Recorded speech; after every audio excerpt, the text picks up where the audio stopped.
You know that feeling when a plan seems perfect in your head? Or maybe you've seen it work somewhere else. But when you try to actually make it happen, it falls flat. Yeah, happens all the time. It's tempting to blame it on, I don't know, lack of effort or just bad luck. But what if there's something more fundamental going on? A deeper reason why getting things done is so surprisingly hard. That's pretty much the core question we're digging into today on the deep dive. Right. We take the sources, and today it's a really fascinating book you shared, and we pull out the most important insights, give you, the listener, that shortcut to being well-informed without, getting totally bogged down. And today, we're focusing on why it's so challenging for organizations, especially governments, but really any organization, to effectively implement plans and achieve their goals. And the source material for this deep dive is the book Building State Capability. Building state capability. Now, that might sound a bit academic. It could, yeah. But the ideas in this book are actually incredibly relevant to, anyone who's ever tried to make a team work better or just improve how things function anywhere. Totally. The authors, they've got something like 75 years of combined experience from places like Harvard Kennedy School, the World Bank. Wow. And they really dedicate their work to the folks, on the ground trying to make systems actually deliver results. Yeah. They get that the real challenge often isn't figuring out what to do. Right, the strategy. But actually doing it, the implementation. Exactly. We spend so much time debating policies and strategies of the what, but this deep dive, it's all about that crucial how.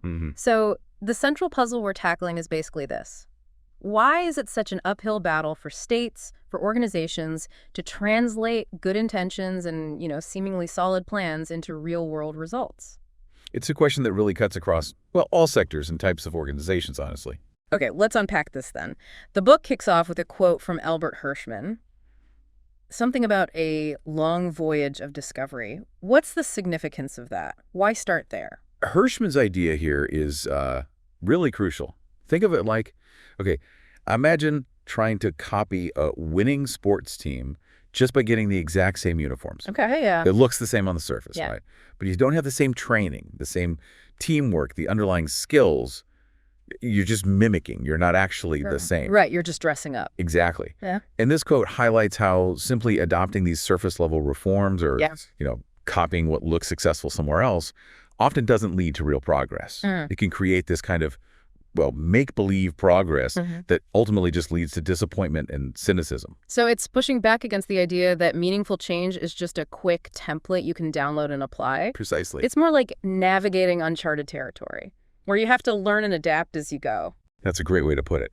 It forces us to resist that temptation of quick, easy solutions, the silver bullets, and instead embrace the more complex and uncertain path of genuinely figuring out how to make things work in a specific context. Okay, now here's where it gets really interesting for me.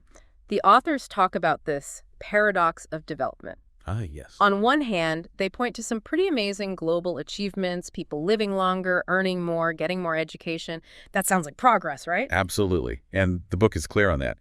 In many developing countries, there have been significant strides.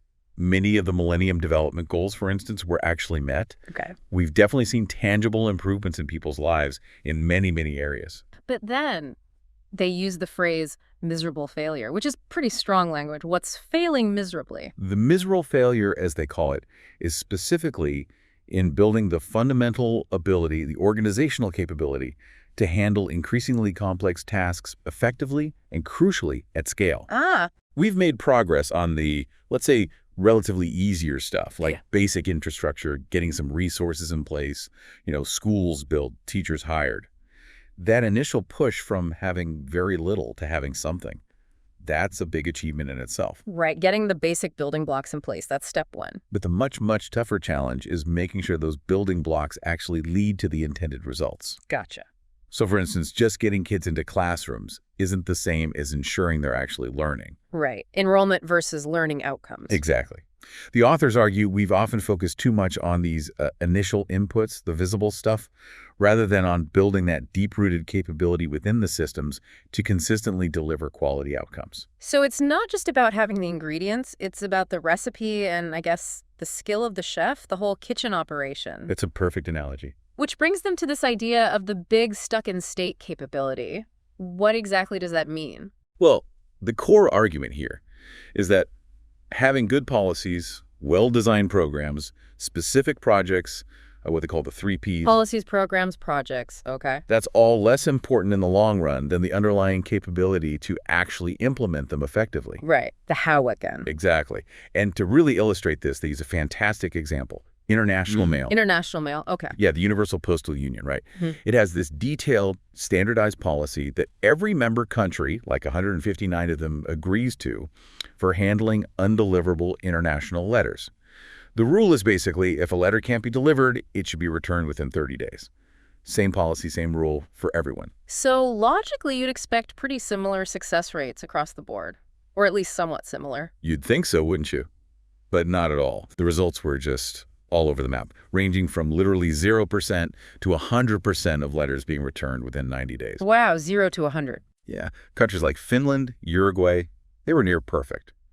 But in a significant number of countries, including some you might not expect, like middle-income ones, Egypt, Ghana, Honduras, practically no letters made it back within that time frame. That's incredible. So the policy itself meant almost nothing without the ability to actually do it. Precisely. Yeah. It really highlights that just having a well-defined policy on paper doesn't guarantee anything about effective implementation. The real difference is the underlying capability of the postal service in each country. Okay, that's a stark illustration. They then introduced this state capability scale, right? An SC scale. What does that show us? Yeah, the state capability scale, it runs from 0 to 10. It's basically a way to broadly categorize countries based on their estimated ability to get things done, to implement policy. They identify 4 main levels. Very weak, middle, and strong capability. Okay.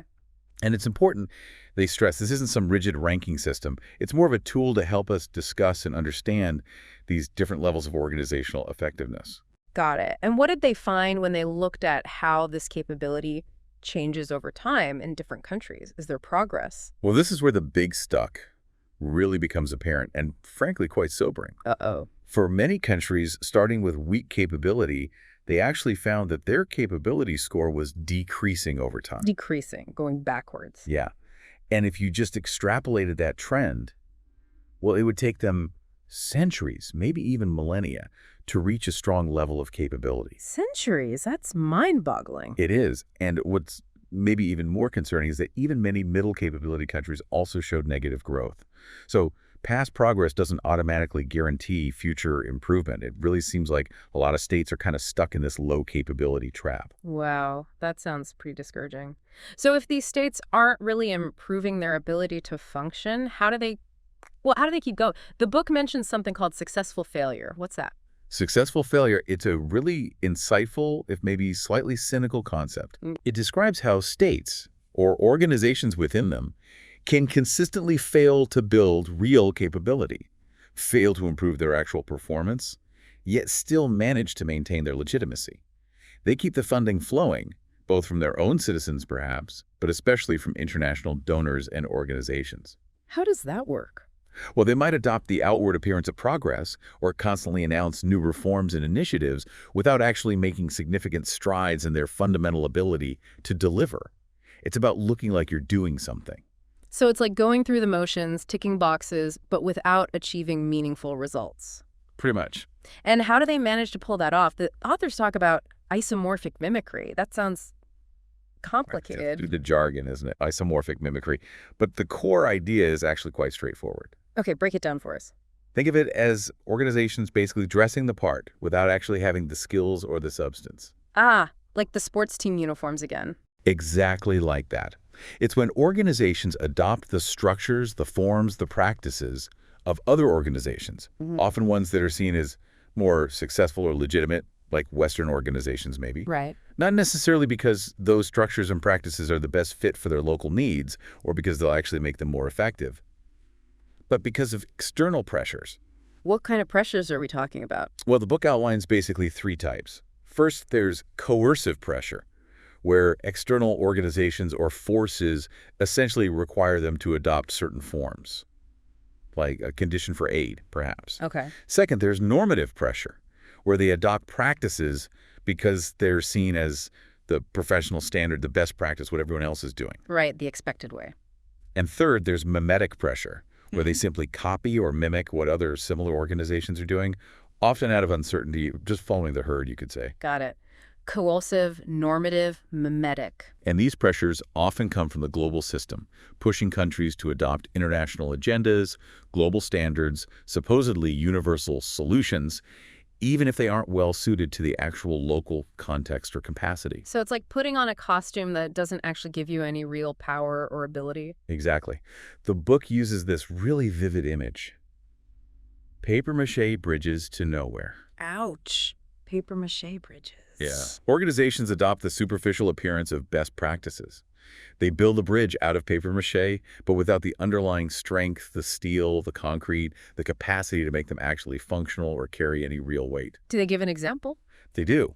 They talk about India setting up an independent regulator for electricity prices. They basically copied the model, the laws, from other countries where it seemed to work. Okay, sounds sensible on the surface. But without the necessary supporting institutions, the established professional standards, the specific political conditions that made it work elsewhere, the Indian regulator really struggled to achieve its intended goals.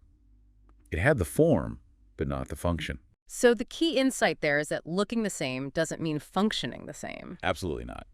Copying the form is easy, building the function is hard. That makes perfect sense. Just copying the blueprint doesn't guarantee a strong building if the foundations, the materials, the skills aren't there. Now, the book also discusses premature load-bearing. What's that concept about? Premature load-bearing.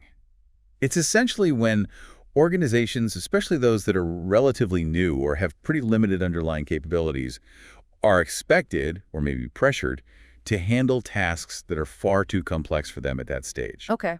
It's like asking a brand new startup company to suddenly operate at the scale and sophistication of a huge multinational corporation overnight. Right. Or like asking a toddler to carry a fully loaded hiker's backpack. Exactly. That's a great analogy. Think about how wealthy countries gradually built up really complex systems, like, say, tax collection.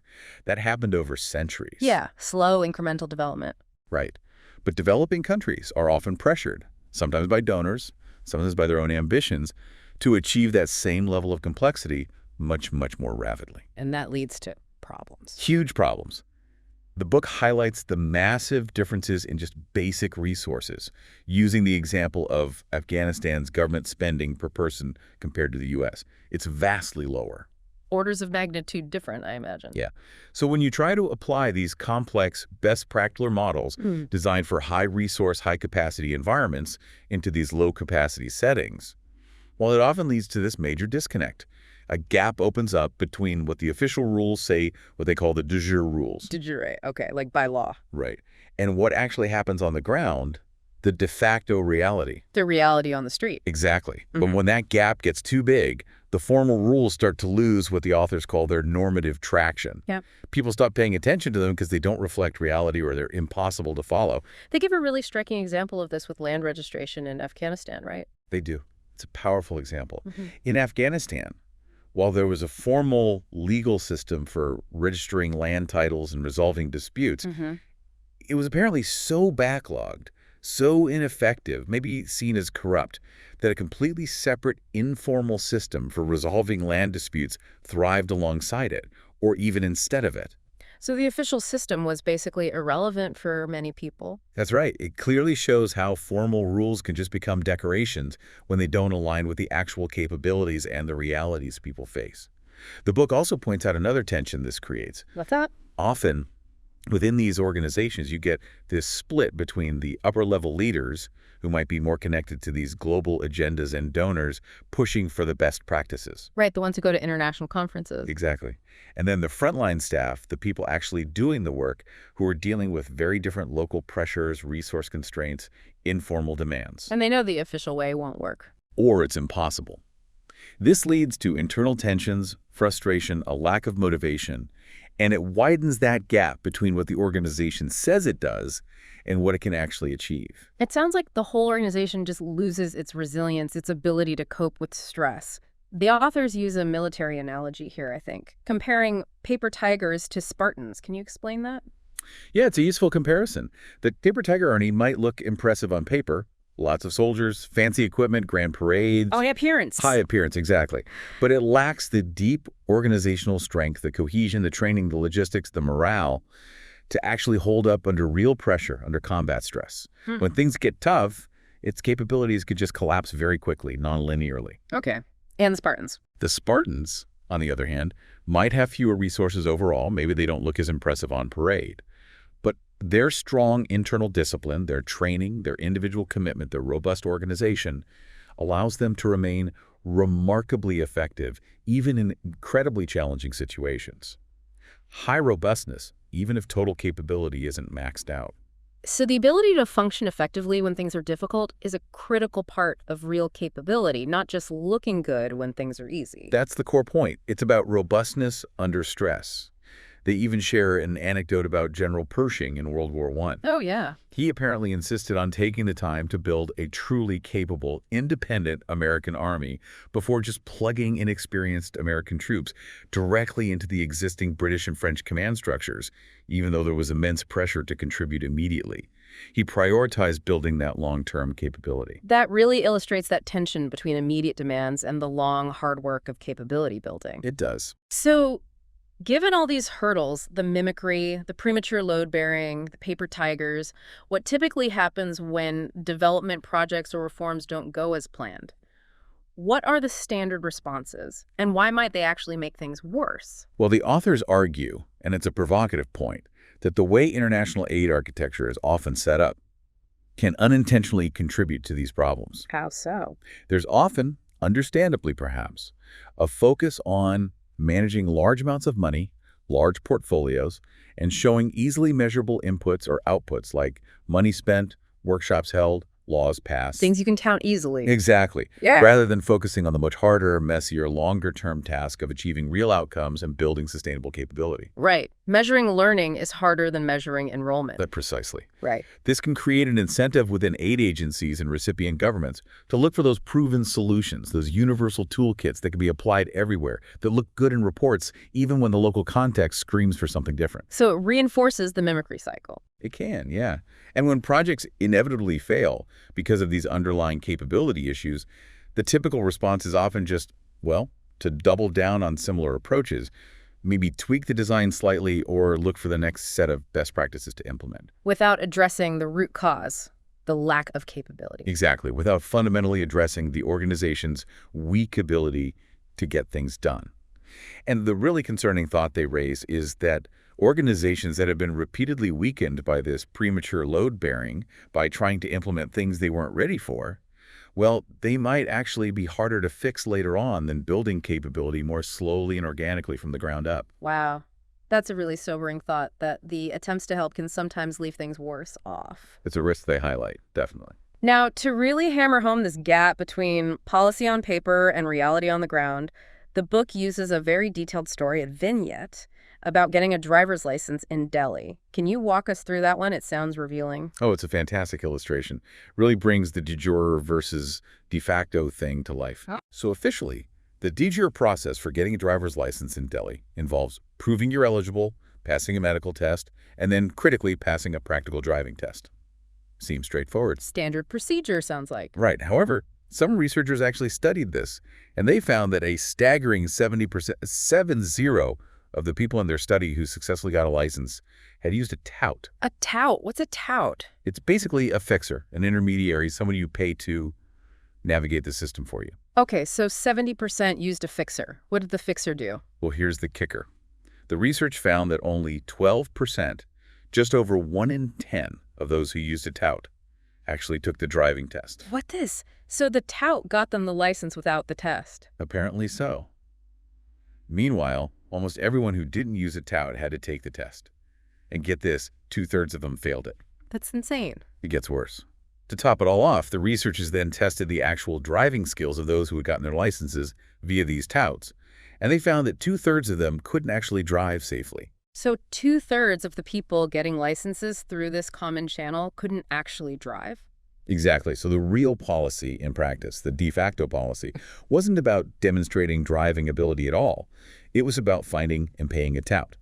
The formal rules were almost completely bypassed for the majority. Wow.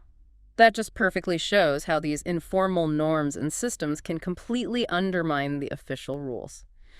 The authors then use this to define policy in a very specific way, breaking it down into 4 key elements. What are those again? Yeah, they propose thinking about policy as having 4 components. First, there's a formula, basically, the rule itself, linking actions to specific conditions, like if you pass the test, you get a license. Okay, the rule. Second, there's a process for determining facts. How do you actually check if those conditions are met, like administering the driving test? Checking the conditions. Right. Third, there are the objectives. What is the policy actually trying to achieve? Presumably safe roads by licensing competent drivers. And fourth, there's a causal model, the underlying assumption about how the policy's actions are supposed to lead to those objectives, the belief that a driving test screens for competent drivers. Formula, process, objectives, causal model. Okay. And the Delhi driver's license example just blows this apart, right? The informal system, using touts, created a completely different de facto policy. It had a different formula, pay the tout, a different process, bypass the test, and certainly achieved a different outcome, unskilled drivers getting licenses, completely subverting the official objective and causal model. It really emphasizes how policies and the organizations meant to implement them are just inextricably linked, and how those informal ways of doing things can be much more powerful than the formal rules sometimes. Absolutely. The organization wasn't implementing the written policy, it was implementing the unwritten one. Which leads nicely into their next point, that true organizational capability isn't just about following the rules, complying with the formula. It's about actually achieving the normative objectives, the real goals. They use this memorable analogy of a crank-turning organization. What's that about? Yeah, the crank turner. Imagine an organization, maybe an ancient priesthood or something, that meticulously turns this giant crank every single night. Okay. Why? Because they genuinely believe Yeah. that turning this crank is what makes the sun rise the next morning. Ah, okay. Now, they might be incredibly good at turning the crank. They have the procedures down perfectly.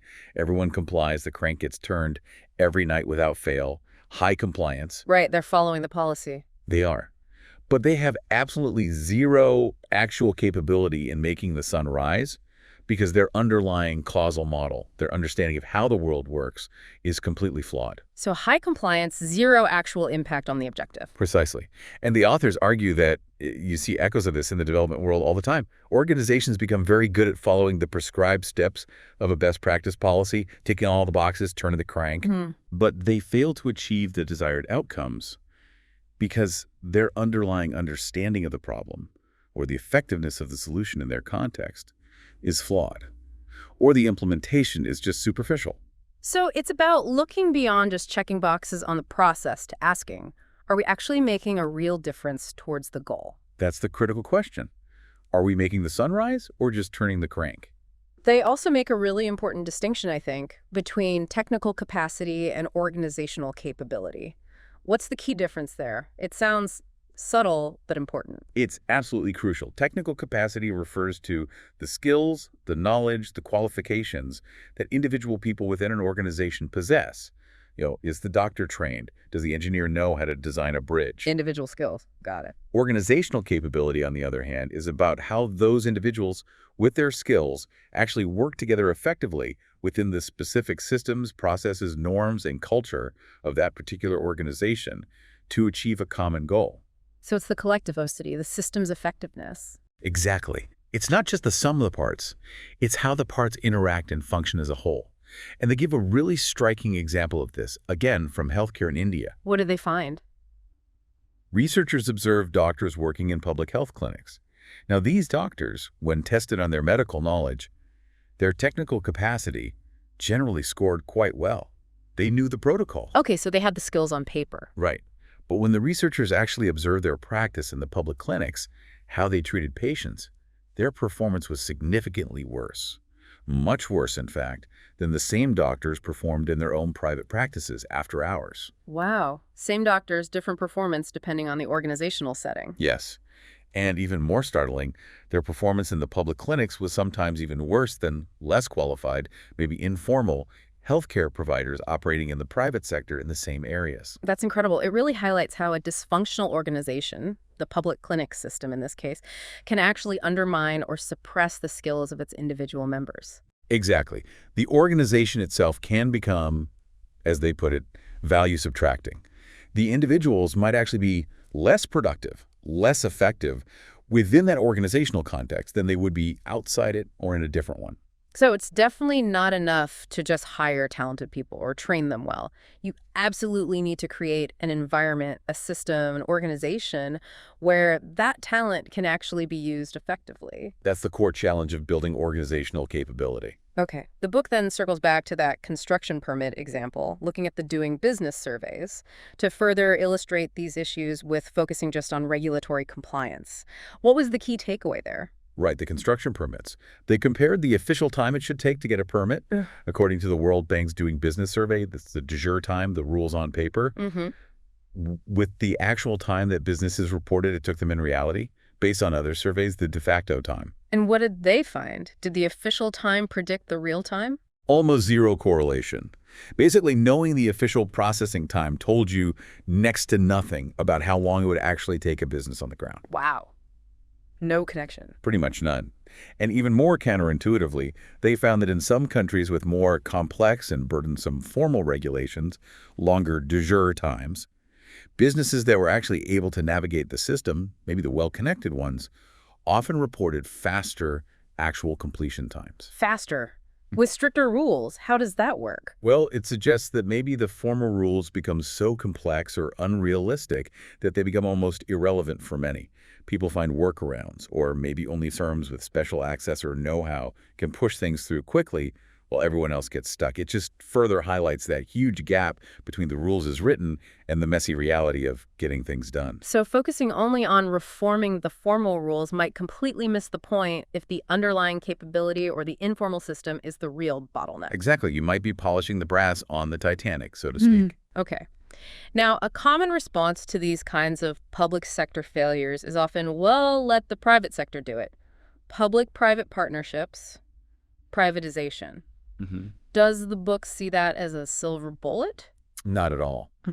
The authors are quite clear that simply contracting out services or creating public-private partnerships doesn't automatically solve these underlying state capability issues. It just shifts the problem. It often just shifts the implementation challenge. The private sector partner might have capability for certain things, like efficiency in a narrow task, but they don't necessarily have the capability or even the incentive to pursue the broader public policy goals. And crucially, the state still needs the capability to design the partnership effectively, to monitor it, to regulate it, and to enforce the contract. Right. The oversight capability is still essential. Absolutely. They use another great example from India, this time involving legally mandated low-cost bank accounts called no-frills accounts. Okay, what happened there? The law required all banks, including private ones, to offer these basic accounts to promote financial inclusion.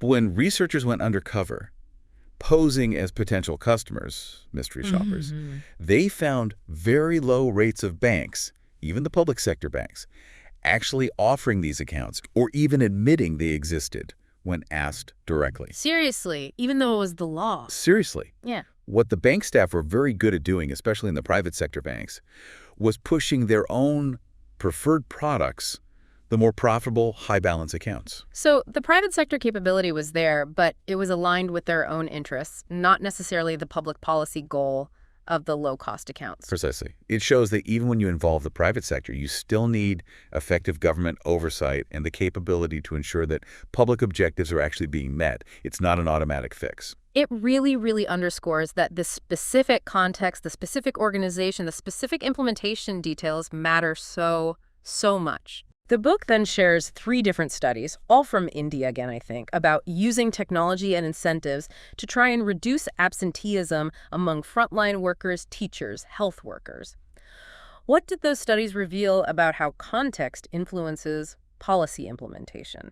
They sound like they had different results. They did have very different and sometimes surprising results, and they really drive home the point that the same basic policy idea can play out very differently, depending on the specific context and, crucially, how it's rolled out and by whom. Okay, tell us about them. What was the first one? The first one involved using simple date-stamped cameras to monitor teacher attendance in schools run by non-governmental organizations, NGOs. Okay, cameras to check if teachers showed up. Did it work? Yes.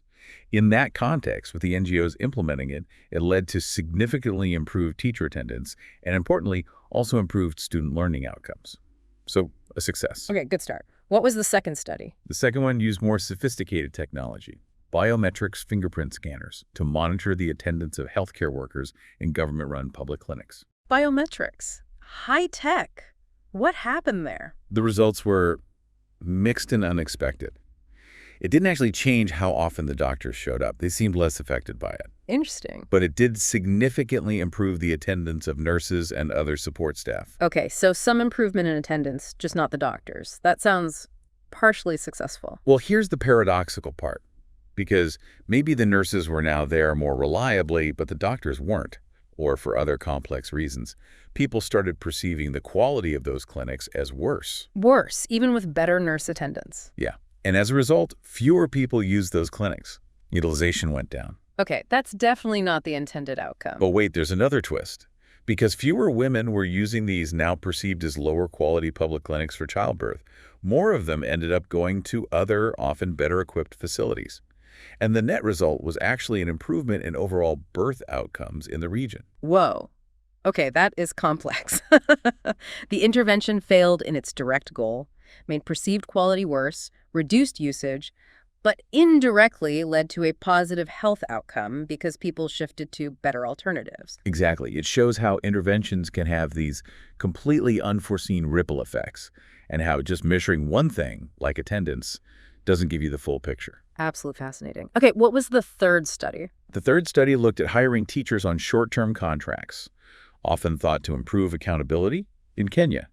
They tested this first in a small pilot program run by an NGO. And in the NGO pilot? It worked well. Contract teachers led to improved student learning in the pilot phase. Okay, sounds promising for scaling up. Right. But then when the Ministry of Education tried to scale up the exact same policy across the public school system, it had zero positive impact on student learning. None. Zero impact, same policy, but implemented by the government system instead of the NGO. Precisely. Interestingly, when the NGO itself scaled up the program at a different set of schools, it did continue to show positive results. So it wasn't the policy itself, but the capability of the organization implementing the policy that made the difference. That's the key takeaway from these three studies together. Context matters hugely. Implementation details matter hugely. And the underlying capability of the implementing organization is absolutely critical. You can't just parachute in a solution. This all seems to be pointing towards this idea they call capability matching. What does that mean in a practical sense? It sounds important. It's the seemingly obvious, yet often overlooked, idea that the capability of an organization needs to be a good fit, a good match, for the complexity and the nature of the tasks it's trying to accomplish. Like you wouldn't use a screwdriver to hammer a nail. Exactly. Or the analogy they use is an athletic trainer. You wouldn't train someone for a badminton tournament the exact same way you'd train them for a marathon or for a weightlifting competition, right? Right. Different sports, different training, different skills needed. Different goals require different kinds of capabilities, different organizational muscles. And the private sector actually provides lots of examples of this. Think about highly capable, successful organizations like, I don't know, Facebook, Walmart, Harvard University, McDonald's. Okay, yeah, very different organizations. Hugely different in their size, their scale, their structure, their culture. But each one has built the specific kinds of capabilities needed to achieve its particular objectives, whether it's managing global logistics, fostering academic research, or delivering consistent fast food worldwide. They've matched their capability to their task. So the goal isn't one single ideal type of capable organization, but building the right type of capability for the job at hand. That's the idea. Capability needs to fit the purpose. Okay. And when we look specifically at government organizations, state organizations, what are some of the typical challenges with accountability that get in the way of building this kind of matched capability? Well, the authors use the classic principal-agent framework to think about accountability in government. Principal-agent, remind us what that is. Sure. Think of the citizens, or maybe the elected officials, as the principals. They're the ones who want something done. And the government agencies, the bureaucrats, the employees are the agents who are supposed to be acting on behalf of the principals to get it done. Okay, principals delegate to agents. Right. And accountability is about ensuring the agents actually do what the principals want them to do. But the book identifies 4 common ways this accountability system becomes well, incoherent, or breaks down in government settings. 4 ways accountability goes wrong. What are they? First, there's often a mismatch between delegation and finance. Basically, an agency is asked to do something, the delegation, but isn't given enough resources, budget, or staff, the finance, to actually do it properly. We saw that hinted at in the Afghanistan example earlier. Okay, unrealistic expectations given the resources. What's second? Second is information asymmetry. It's often really hard for the principals, the politicians, the public, to truly know what the agents are actually doing day to day, or what the real facts are on the ground. Agents usually know more than the principals. Right, the people doing the work know more than the bosses or the public. Third, conflicting objectives. Yeah. Agents, like frontline workers or agency heads, are often pulled in multiple directions. They have demands from their direct superiors, but also maybe from citizens, from local politicians, from professional norms, sometimes even from international donors. It's hard to know who to prioritize. Trying to serve too many masters. And the fourth way. Fourth is weak enforceability. Even if you know what the agents are doing, and even if the objectives are clear, it's often very difficult in government systems to effectively reward good performance or reliably punish bad performance or noncompliance. The consequences just aren't always there or consistently applied. So it's this tangled web of unclear or under-resourced tasks, not enough information, competing priorities, and weak consequences for actions. No wonder it's hard to get things done effectively. It really paints a picture of why accountability can be so challenging in the public sector. The book then tries to get more specific, trying to categorize different types of policy objectives based on how much or what kind of organizational capability they demand. What are the key questions they suggest we should ask to figure this out? Yeah, this is a really useful analytical part. They suggest asking 4 key questions about any given policy goal or task to understand the kind of organizational muscle needed. Okay, question 1. 1. Is the task highly transaction intensive? Does it involve processing a huge volume of individual cases, applications, interactions, like delivering mail or collecting taxes? Okay, volume of transactions. Second. 2. Does it require significant discretion from the people implementing it? Do frontline workers need to use a lot of judgment, make nuanced decisions based on specific circumstances, like a teacher adapting a lesson or a social worker assessing family needs? Okay, level of discretion. Third question. 3. Is the main aim service delivery, like providing health care, or obligation imposition, like enforcing regulations or collecting taxes? These often require different approaches. Service versus enforcement. And fourth. 4. Does the task rely on a well-established technology or process, or does it require significant learning and innovation to figure out how to achieve the goal? Is the how known, or does it need to be discovered? Transaction intensity, discretion, service obligation, known tech innovation. Got it. And how do these questions help us figure out the capability needed? Well, they help us map out a kind of spectrum of tasks and the capabilities they demand. For example, formulating a high-level policy might not be very transaction-intensive and might be driven by a small group of elites, relatively low implementation burden. Right.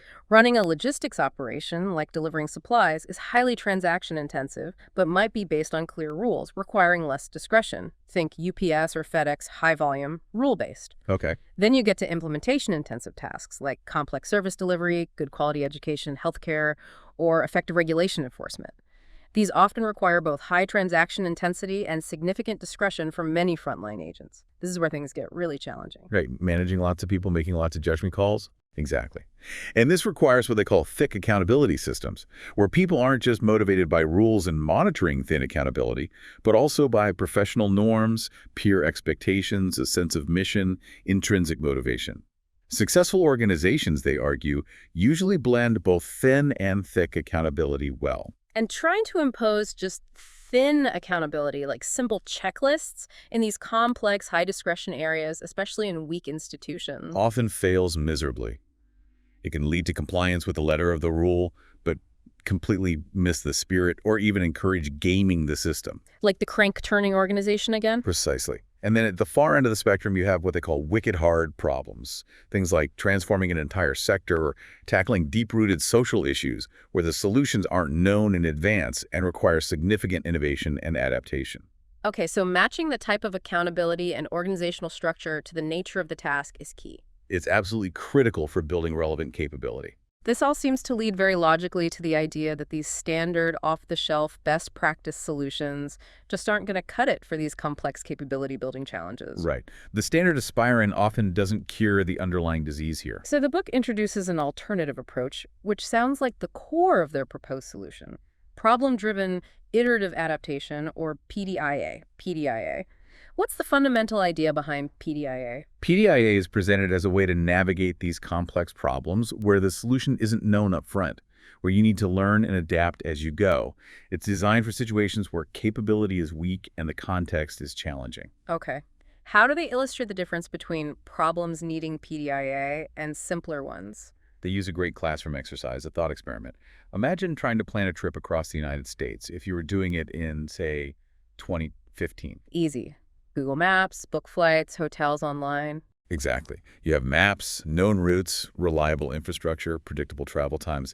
It's a complicated logistical problem, maybe, but the solution path is pretty clear.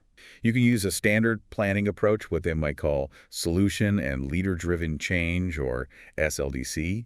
You have a clear destination, a known route, and a leader can direct the execution. Okay, the 2015 trip is SLDC. Right. Now imagine trying to plan that same trip in 1804, like Lewis and Clark setting out. Whoa, totally different ballgame. No maps, unknown terrain, hostile encounters possible, no reliable supply lines. Precisely. You wouldn't even know exactly where you were going or how long it would take. You couldn't have a detailed blueprint up front. You'd have to explore, learn from the environment, adapt your plans constantly based on what you found, build relationships along the way.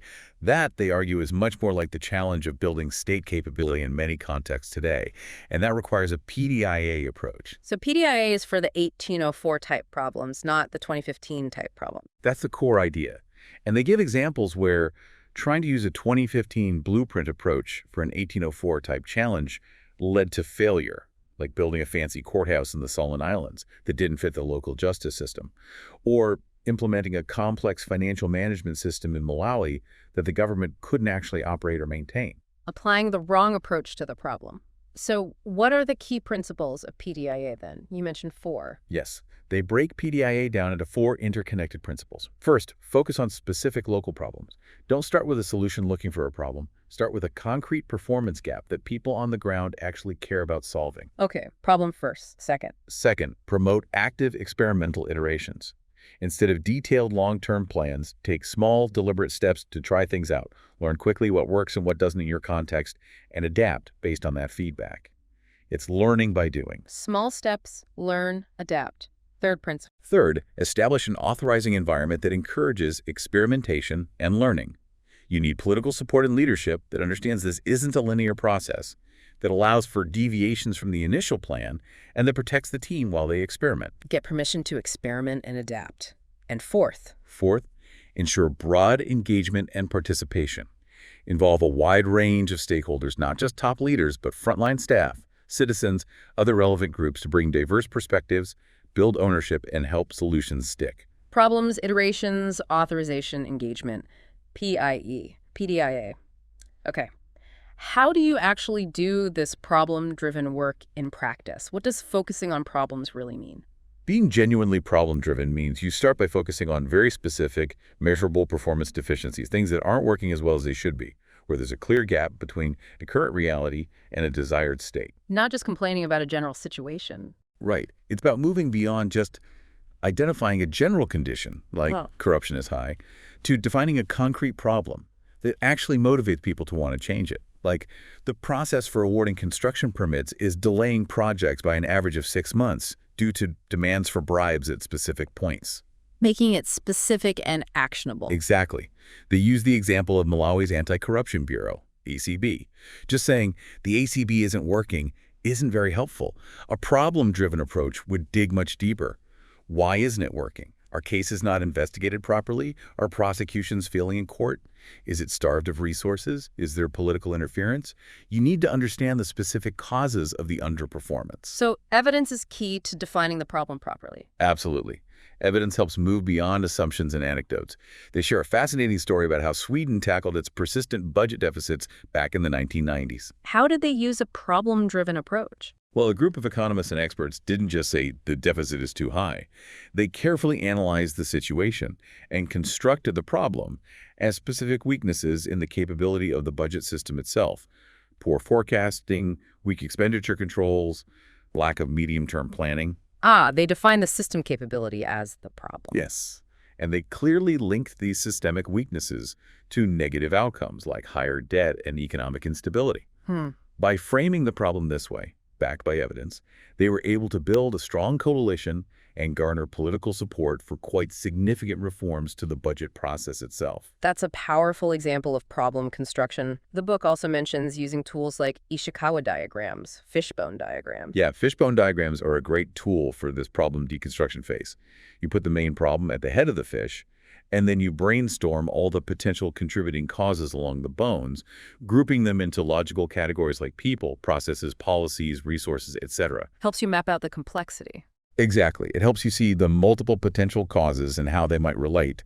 And importantly, they introduce the idea of analyzing the change space within this diagram. Change space. For each potential subcause you identify in the fishbone, you ask, do we have the authority to actually address this? Is there acceptance or buy-in for tackling this? And do we have the ability or resources to make a change here? Authority, acceptance, ability. Yeah, okay. This helps the team identify which parts of the problem might be easier to tackle first, the quick wins perhaps, and which areas might require more effort to build authority or acceptance before diving in. It helps prioritize where to start iterating. So you break down the big problem and then strategically pick your entry points based on what's actually feasible. That's the idea. Find a starting point within your change space. Okay, so you've defined your problem, maybe used a fishbone to break it down. Now comes the iterative adaptation part. How does that experimental iteration work in practice? It sounds like it could be a bit messy or chaotic compared to a traditional plan. It's definitely less predictable than following a detailed blueprint, but it's not necessarily chaotic if it's managed well. The core idea of PDIA iteration is finding and fitting solutions through active experimentation and learning, not by implementing a predefined solution dictated from outside or above. Finding and fitting. So where do the ideas for these experiments come from? The book introduces a useful concept called the search frame to help think systematically about potential sources for solutions. They suggest looking in 4 main places. Okay, 4 places to search. What's the first? First, look at existing practice, what's already being done. Can we identify specific gaps or inefficiencies in the current process that could be fixed? This is like a standard gap analysis. Okay, improve what's already there. Second source. Second, look for latent practice. Are there potentially good ideas or solutions that exist within the system but aren't currently being used or recognized? Maybe old policies that fell out of use or skills people have but aren't applying? You might need to provoke or encourage these latent possibilities. Hidden potential. Third, look for positive deviance. Are there individuals, teams, or units within the organization, or maybe similar organizations elsewhere in the country, who are already achieving better results despite facing the same constraints? What are they doing differently? Can we learn from them and amplify their success? Find the outliers who are already succeeding. And the fourth source. Fourth, and often the default, is external best practice. Look at how other organizations, maybe internationally, have tackled similar problems. But, and this is crucial for PDIA, the idea isn't just to copy-paste these external solutions. It's about carefully translating and adapting them to fit your specific local context, your capabilities, your problem. So existing latent positive deviance and adapted external ideas, you use these to generate potential solutions to try. Exactly. And the iteration part comes in actually trying these new ideas out, usually on a small scale first. You run the experiment, you collect evidence on what happens, did it work, why or why not, what were the unexpected consequences, and then you reflect on that learning and adapt your next step. So it's a cycle. Trial, learn, adapt, try again. Precisely. And they emphasize the importance of regular check-ins, maybe weekly meetings, where the team doing the work can share progress, discuss challenges, reflect on the learning, and decide on the next small iteration. It's about making learning a deliberate part of the process. It sounds like communication is key, especially with whoever is authorizing this work. Absolutely. They even talk about using something like a search frame document, not a rigid plan, but a living document that outlines the problem, the potential areas for solutions you're exploring, the search frame, the initial steps you plan to take, and how you'll measure progress and learn. This helps communicate the intended path of iteration to authorizers and stakeholders. So it provides some structure without being a rigid blueprint, and it emphasizes that learning by doing approach. Yes, what they often call experiential learning or action learning is really at the heart of PDIA. You learn back by trying to solve real problems in your own context. Okay, this sounds promising, but you mentioned needing an authorizing environment. That sounds critical. How do you manage that? Making change happen always involves power and politics, right? It absolutely does, and the book really emphasizes this. You can have the best problem analysis and the cleverest iterations, but if you don't have the necessary authority to act, or if key people block you, you won't get very far. So how do they suggest thinking about authority? They touch on classic ideas about authority, like Weber's types, charismatic, traditional, legal, rational, but the main point is practical. The structures of authority within any organization or political system fundamentally shape what gets done and how. Reformers have to pay close attention to their authorizing environment. Who holds power? Who needs to get permission? Who might feel threatened by the change? Whose support do you absolutely need? It's about mapping the political landscape for your specific problem. Exactly. And ensuring you have genuine local leadership and political buy-in is crucial, not just formal sign-off. This connects to work by others who stress political context matters. The authors point out that authorizing environments are often really fragmented and complex. You might have support from a national minister, but provincial governors might undermine you, for example. Navigating multiple layers of power. Right. They use the analogy of the Lewis and Clark expedition. Again, think about all the different authorities they needed to deal with, from President Jefferson to various Native American tribes along the route. Complex state building often requires navigating similarly complex authorization needs. So you need to be strategic about identifying and securing the authorization you need at each stage. Proactively. You can't just assume you have it or that it will stay constant. You need to articulate what kind of authorization you need, not just permission to start, but maybe flexibility to adapt, political cover if things go wrong initially, resources. The book talks about needing flexibility, shareability, getting others involved, and even grit from your authorizers. They need to stick with you through the messy middle. They even provide a table, right, to help think through authorization needs. Yes. Table 9.1 is a practical tool to map out who your key authorizers are, what you need from them, what their interests might be, and how you might engage them. It's about making authorization an explicit part of your strategy, not an afterthought. And they caution against just relying on top-down commands, implementation by edict? Definitely. They argue that simply having the formal authority of an office doesn't guarantee effective downward authorization, especially in weaker systems. The personal authority of the office holder might be limited, or long-serving bureaucrats lower down might resist changes imposed from above. You often need to build coalitions and legitimacy horizontally and upwards, not just rely on downward commands. So how do you build that legitimacy, especially when you're experimenting and might not have quick, obvious successes? That's where the iterative nature of PDIA helps. By starting with small steps focused on locally relevant problems, you aim to achieve some early visible successes, even if they're modest. These small wins can demonstrate value, build trust, and show that the approach works. This, in turn, can help build legitimacy for the reform effort and for the authorizers who are supporting it. They use a figure 9.3, to show this virtuous cycle. Iterations improve functionality, which builds legitimacy, which expands authorization, allowing for further iterations. So you iterate not just on the solution, but also on building the support for it. Exactly. You're simultaneously solving the technical problem and the political problem. They share an example from a country they call Nostria, where the reform team started with very cautious, small iterations that gradually built confidence and expanded the circle of support over time. And what motivates the authorizers to provide that support, especially the flexibility and grit needed for PDIA? Well, hopefully they're motivated by seeing genuine functional improvements that address real problems. But the book is realistic. Authorizers are also often motivated by the legitimacy they gain from being associated with a successful initiative. This might be soundbite legitimacy, something positive they can talk about, or even deeper, career-defining legitimacy if the reform is significant. Understanding these motivations helps you frame the work in a way that resonates with them. Okay, so authorization is key. And then there's the question of scaling up. If PDIA starts small and local, how do you get to broader impact? That's a really important question. The book distinguishes between just quantitative scaling, reaching large numbers, rolling out a program widely, and a more meaningful qualitative or multidimensional scaling. That's the difference. Quantitative scaling might just spread a superficial version of the reform, like getting lots of schools to adopt a new curriculum on paper without changing teaching practices. Qualitative scaling involves deeper adoption, changes in behavior, embedding the changes within the organization's systems and culture, and building political support to sustain it. They talk about 4D scaling, considering quantitative reach, functional improvements, political embedding, and organizational embedding. 4 dimensions of scaling, okay. And the goal isn't just static sustainability, but dynamic sustainability, building the ongoing capacity for the system to continue learning, adapting, and improving over time, even after the initial push is over. Do they have examples of these different scaling approaches? Yes, they contrast Malaysia's rapid but maybe shallower scaling of internal audit units with Burkina Faso's slower, more deliberate, but ultimately more multidimensional and dynamic scaling of budget reforms, which involved building capability across different dimensions over a longer period.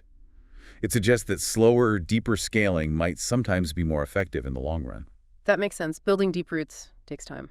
Now, the final core principle of PDIA you mentioned was broad engagement. Why does involving a wider range of people matter so much? Well, remember the big stock. The authors argue that capability gaps often persist not just because solutions are hard, but because people both inside and outside the organization adapt to the dysfunction.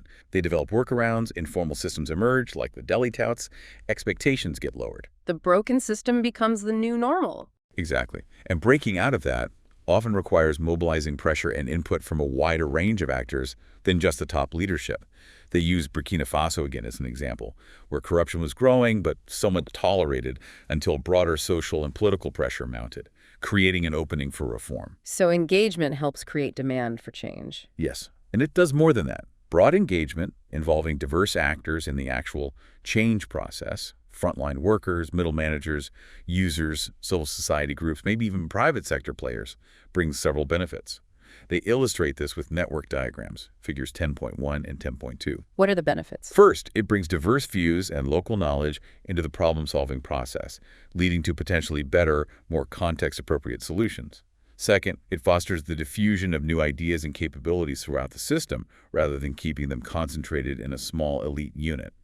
And third, it helps build the broad ownership and support needed for that multi-dimensional dynamic scaling we just talked about. So it makes the solutions better and helps them stick. That's the idea. The book also touches on the different kinds of leadership contributions needed for this kind of capability building. Not just the visionary leader, but people providing substantive expertise, managing the process, maintaining relationships, brokering knowledge, and being political champions. Different people often play these different roles. It takes a village, or at least a network. Pretty much. And they discuss different strategies for actually mobilizing these diverse actors. Sometimes you can leverage existing groups or networks. Other times you might need to convene new ones specifically around the problem you're tackling. They offer another table, Table 10.3, to help think through potential mobilizers and how viable it might be to engage them in a specific context. But they acknowledge this isn't easy either. Oh, definitely not. Mobilizing agents for change is challenging. It takes time, it requires building trust, and it often requires its own process of learning and adaptation.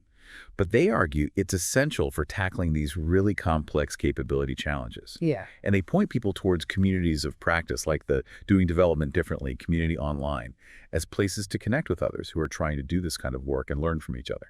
Okay, so we've covered a lot of ground. The paradox of development, the big stuck, mimicry, premature, load-bearing, the gap between de jure and de facto, the limits of standard solutions, and then this PDIA approach focused on problems, iteration, authorization, and engagement.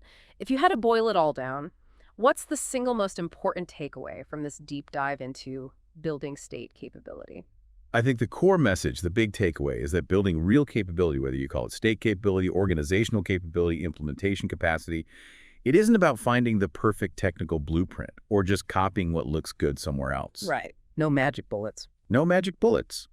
It's fundamentally a complex, messy, often political, iterative learning process. It requires digging deep to understand the local context and the specific problem, fostering a culture of experimentation where it's safe to try things and learn from failures, actively managing the political and authorizing environment to create space for change, and engaging broadly to build ownership and ensure solutions actually fit and stick. It really is that long voyage of discovery the book started with. A long voyage of discovery. That's a really powerful way to frame it. It emphasizes the journey and the learning, not just the destination. Exactly. Okay, now for you, the listener, here's something to chew on as we wrap up. Think about a time, maybe in your own work, maybe in your community, maybe something you observed, where a really well-intentioned plan, a reform effort, a new initiative, just hit unexpected roadblocks during implementation. It didn't quite deliver as hoped. We've all seen them. Looking back now through this lens of state capability or maybe just organizational capability, what underlying factors might have been at play? Was it a mismatch between the task and the capacity? Was there mimicry involved? Was it premature load-bearing?